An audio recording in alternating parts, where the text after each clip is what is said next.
Assalamualaikum warahmatullahi wabarakatuh. Selamat malam Pak Sri Satata. Saya dengan Jasmine Fadilah Rizal dengan NIM 4431911009 dari Fakultas Ilmu Komunikasi jurusan Marketing dan Periklanan. Pada kesempatan kali ini saya akan mempresentasikan tugas besar 2 bahasa Indonesia dengan judul Fenomena Penggunaan Bahasa Pergaulan di Indonesia. Penggunaan bahasa gaul di kalangan remaja terhadap bahasa Indonesia yang digunakan dalam media elektronik, radio, televisi, dan ponsel, termasuk yang terdapat pada jaring atau media sosial.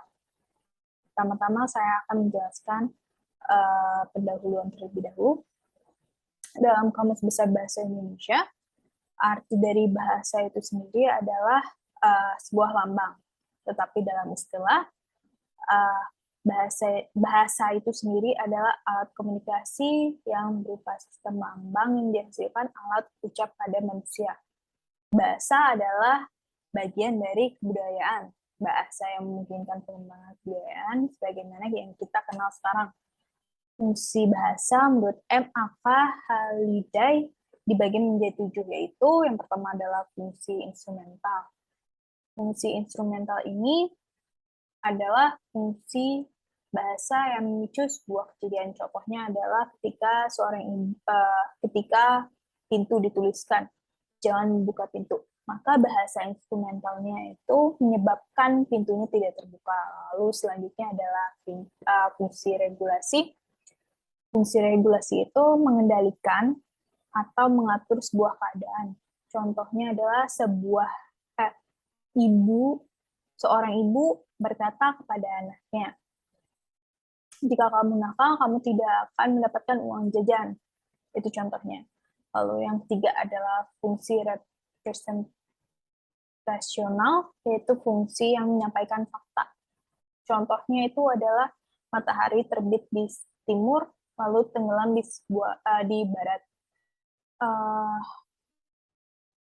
Lalu yang keempat adalah fungsi interaksional, yaitu penggunaan bahasa yang bertujuan untuk menunjang keberadaan manusia sebagai makhluk sosial, yaitu sebagai alat untuk kita berkomunikasi. Contohnya adalah ketika dua orang berinteraksi, menanyakan kabar, bagaimana kabarmu hari ini, apa saja yang kamu lakukan hari ini, itu contohnya. Lalu fungsi personal. Fungsi personal itu fungsi yang menggambarkan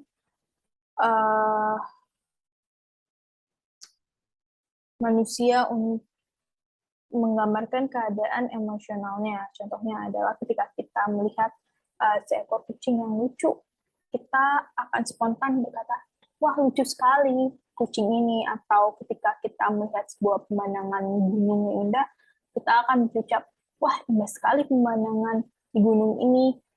Lalu selanjutnya fungsi yang keenam adalah fungsi heuristik, yaitu fungsi yang bertujuan untuk memperoleh pengetahuan dan mempelajari lingkungan sekitar. Contohnya adalah ketika ayah bekerja, mengapa ayah bekerja, atau ketika adik sedang belajar, kakak sedang belajar, kenapa kakak belajar. Itu adalah rasa ingin tahu kita tentang mempelajari lingkungan sekitar kita. Lalu yang ketujuh adalah fungsi imajinatif. Fungsi imajinatif ini fungsi penggunaan bahasa untuk menciptakan hal-hal atau peristiwa-peristiwa yang tidak nyata. Contohnya adalah, tadi saya mimpi dikejar-kejar oleh buaya, atau tadi saya mimpi dikejar-kejar oleh naga. Nah, itu adalah sebuah kata atau bahasa yang pembicaraannya itu menggunakan peristiwa fiktif. Lalu kita lanjut.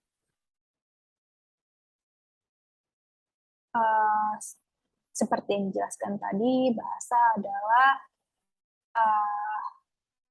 alat interaksi kita atau bertujuan untuk menunjang keberadaan manusia sebagai makhluk sosial. Bahasa itu digunakan sebagai alat untuk melakukan kontak sosial dengan orang lain. Bahasa itu memperankan sebagai alat integrasi sosial sekaligus alat adaptasi sosial. Hal ini mengingatkan bahwa bangsa Indonesia memiliki bahasa yang majemuk. Lalu kita masuk ke bahasa gaulnya. Bahasa gaul ini adalah bahasa yang unik. Definisi yang kedua yang terjelas lagi bahwa menggunakan bahasa tersebut adalah para remaja, dan bahasa tersebut adalah terus berkembang. Ciri-ciri bahasa gaul, faktor pendukung maraknya bahasa gaul di kalangan remaja, pengaruh bahasa gaul terhadap bahasa Indonesia, dan dampak dari penggunaan bahasa gaul itu tersebut akan kita bahas di presentasi kali ini. Penggunaan bahasa gaul yang digunakan oleh sebagai masyarakat modern perlu adanya tindakan dari semua pihak yang peduli terhadap ekstensi bahasa Indonesia, merupakan bahasa nasional, bahasa pemersatu, dan bahasa pengantar dalam dunia pendidikan. Selanjutnya adalah kedudukan dan fungsi bahasa Indonesia. Fungsi bahasa Indonesia sendiri adalah alat untuk berkomunikasi sesama makhluk sosial, sama manusia bermasyarakat. Dalam kedudukannya bahasa nasional itu adalah pertama sebagai lambang kebanggaan nasional, yang kedua adalah lambang identitas nasional, yang ketiga adalah alat pemersatu berbagai masyarakat yang berbeda-beda latar belakang sosial, budaya, dan bahasa, dan alat penghubung antara budaya dan antara daerah. Seperti yang kita ketahui, bangsa Indonesia itu sangat luas. Kita memiliki berbagai macam suku, kita memiliki banyak sekali beribu-ribu bahasa daerah. Nah, bahasa Indonesia ini adalah sebagai bahasa nasional, bahasa pemersatu masyarakat Indonesia. Jadi kita menggunakan bahasa itu secara nasional. Di daerah manapun pasti bisa bahasa Indonesia. Dalam kedudukannya sebagai bahasa negara, bahasa Indonesia mempunyai fungsi sebagai bahasa resmi kenegaraan, lalu bahasa pengantar resmi lembaga-lembaga pendidikan, dipakai di dunia pendidikan, berarti bahasa resmi di dalam penggunaan perhubungan pada tingkat nasional untuk kepentingan kerja, di dunia kerja, perencanaan dan pelaksanaan pembangunan, serta pemerintahan. Yang terakhir adalah bahasa resmi dalam pembangunan kebudayaan dan pemanfaatan ilmu, pengetahuan, serta teknologi modern. Selanjutnya, pengertian bahasa gaul itu sendiri apa sih sebenarnya? Bahasa gaul itu umumnya digunakan sebagai sarana komunikasi di antara remaja, sekelompok, atau kita bisa bilang sekelompok lah, selama kurun tertentu. Hal ini dikarenakan apa sih banyaknya bahasa gaul digunakan remaja itu? Karena remaja itu memiliki bahasa tersendiri dalam mengungkapkan ekspresi diri mereka. Sarana komunikasi ini diperlukan oleh kalangan remaja untuk menyampaikan hal-hal yang dianggap tertutup bagi kelompok usia lain, atau yang bisa kita sebut rahasia sebuah golongan, atau agar pihak lain tidak dapat mengetahui apa yang sedang mereka bicarakan. Menurut Mulyana, bahasa gaul adalah sejumlah kata atau istilah yang mempunyai arti khusus, unik, menyimpang, atau bahkan bertentangan dengan arti yang lazim ketika digunakan oleh orang-orang dari subkultur tertentu. Lalu ciri-ciri bahasa gaul. Ciri-ciri bahasa gaul yang digunakan remaja adalah singkat, lincah, kreatif.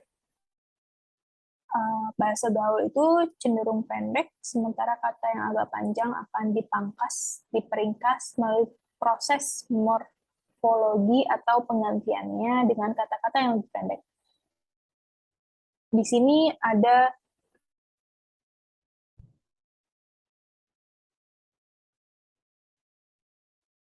sini ada kosakata khas. Ada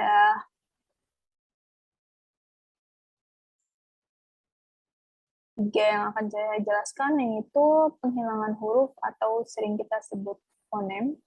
Kita memangkas huruf awal dari sebuah kalimat tersebut. Yang awalnya kalimat bakunya memang, jadi emang. M-nya di situ dihapuskan. Lalu contoh lain adalah H. Bohong jadi bohong. Bohong. Huruf H di sini di kata bohong itu dihapuskan jadi bohong. Lalu ada juga penggantian huruf A dengan huruf E. Yang asalnya itu kata bakunya cakap jadi cakep. Lalu selanjutnya adalah penggantian diftong atau au jadi ai dengan o dan e. Contohnya itu dalam kalimat dalam kata dalam kalimat.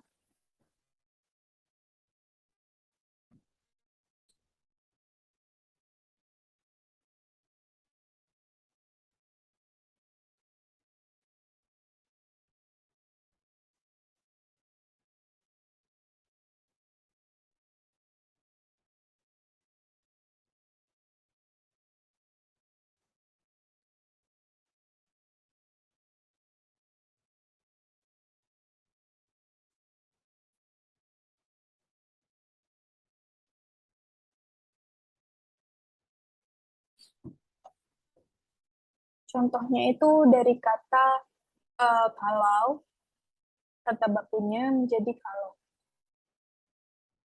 Lalu yang selanjutnya adalah pembendekan kata atau kontraksi dari kata frasa yang panjang. Contohnya adalah bagaimana jadi gimana. Apa sih faktor-faktor yang menyebabkan maraknya bahasa gaul di kalangan remaja? Yang pertama adalah mengapa? Karena ada beberapa faktor yang menyebabkan bahasa gaul ini sangat cepat berkembang di kalangan remaja, yaitu pengaruh terhadap kondisi lingkungan si remaja ini. Lalu faktor-faktornya apa saja? Yang pertama adalah adanya bahasa gaul ditunjang dengan majemurnya internet dan situs-situs jaring sosial yang berdampak signifikan terhadap perkembangan bahasa gaul. Tulisan seorang remaja di situs jaring sosial yang menggunakan bahasa ini akan dilihat dan bisa saja ditiru oleh ribuan remaja. Misalkan mereka memposting sesuatu di Facebook, Twitter, Friendster, Instagram, dan sebagainya. Contohnya, ketika kita menggunakan Twitter, mereka akan tweet atau memposting sebuah pesan, itu disebut tweet dalam Twitter. Dan postingan tersebut, tweet tersebut akan dilihat oleh ribuan orang, lalu mereka akan melihat dan meniru apa yang dikatakan oleh orang tersebut. Itu contoh salah satu mengapa sih perkembangan bahasa gaul di kalangan remaja ini semakin cepat. Yang selanjutnya adalah karena pengaruh lingkungan. Lingkungan itu umumnya para remaja menyerap dari percakapan orang-orang sekitar, dewasa, baik teman atau keluarganya. Lalu itu peran media elektronik ataupun dari media cetak. Dari media elektronik itu bahasa gaul biasanya didapat dari film-film, khususnya film remaja dan iklan, misalkan dari adegan percakapan sinetron, media cetak itu kita para remaja bisa dapat dari majalah, surat kabar, ataupun koran. Selain itu, pembuatan karya sastra remaja, misalkan cerpen atau novel yang menggunakan bahasa gaul. Lalu selanjutnya, pengaruh bahasa gaul terhadap bahasa Indonesia.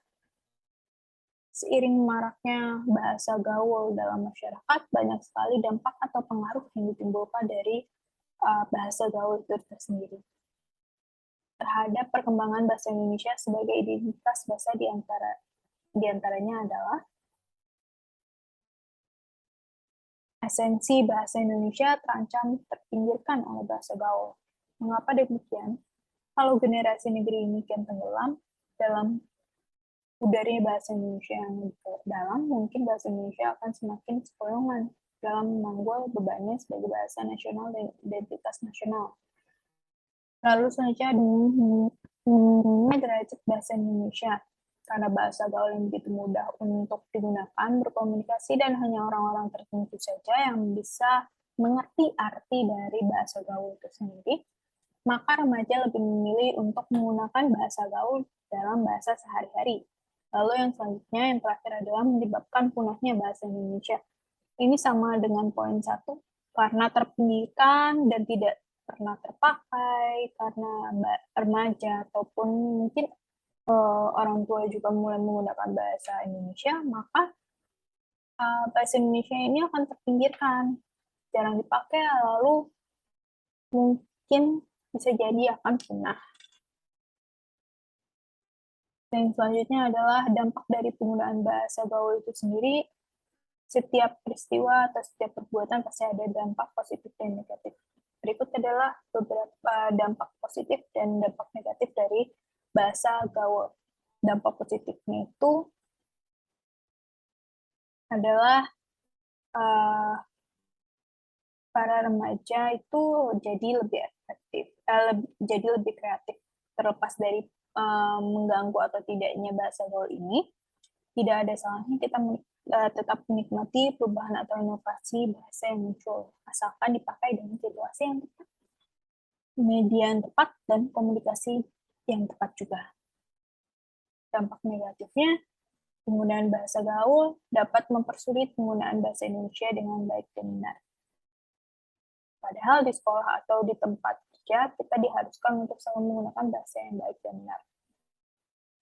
Kesimpulannya adalah bahasa gaul boleh saja dipakai, tetapi kita harus tahu situasi. Kita harus memakai bahasa gaul di situasi yang tepat, media yang tepat, komunikasi yang juga tepat. Dan tidak lupa untuk selalu menggunakan bahasa Indonesia yang baik dan benar juga di kehidupan sehari-hari ataupun ketika kita memakai dunia profesional. Sekian presentasi saya. Apabila ada kesalahan kata, ucapan, atau perbuatan, saya mohon maaf. Sekian, wassalamualaikum. Sekian, terima kasih. Wassalamualaikum warahmatullahi wabarakatuh.